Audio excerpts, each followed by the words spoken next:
ça. Le X ici représente où vous en êtes dans votre vie.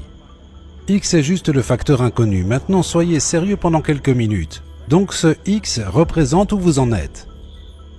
Regardez honnêtement où vous en êtes dans votre vie et vous pouvez voir comment vous en êtes arrivé là. Si ça ne vous plaît pas, peu importe. Si ça vous convient, peu importe. Cela n'a pas d'importance. C'est ce que c'est. Voici où vous êtes. Nous pouvons regarder en arrière pour voir comment nous en sommes arrivés là. Toutes les évidences sont juste là. Les différentes lignes ici, ce sont des niveaux de conscience que vous avez traversés.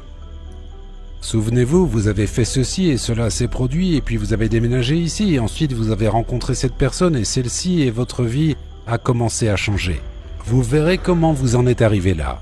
Maintenant, vous vous trouvez ici, mais vous dites « c'est là que je veux aller ». Réfléchissez, restez vraiment avec moi ici, c'est tellement important. Voici où vous êtes, mais dites « c'est là que je veux aller » et vous n'avez aucune idée de comment y arriver et vous laissez le rêve s'estomper. Réalisez que vous pouvez y aller.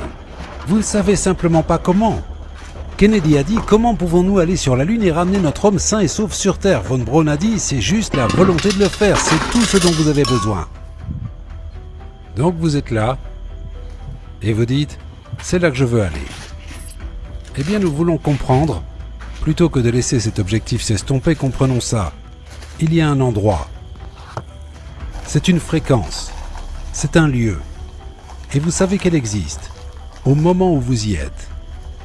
Vous voyez, tous les grands personnages, tous les grands leaders, ils savaient que si vous pouvez le voir, si vous pouvez le garder dans votre esprit, vous pouvez le tenir dans votre main. Ça, il ne faut pas le laisser s'estomper. Regardez. Dans ce livre, il y a un paragraphe. Si vous regardiez sur cette page, je l'ai surligné ce paragraphe en jaune, je ne sais pas, il y a 50 ans. Et j'ai continué à l'étudier depuis. Il dit « il y a une différence entre souhaiter une chose et être prêt à la recevoir. Personne n'est prêt pour une chose tant qu'il ne croit pas pouvoir l'acquérir. L'état d'esprit doit être la croyance et non le simple espoir ou souhait. L'ouverture d'esprit est essentielle à la croyance. Un esprit fermé n'inspire ni foi, ni courage, ni croyance.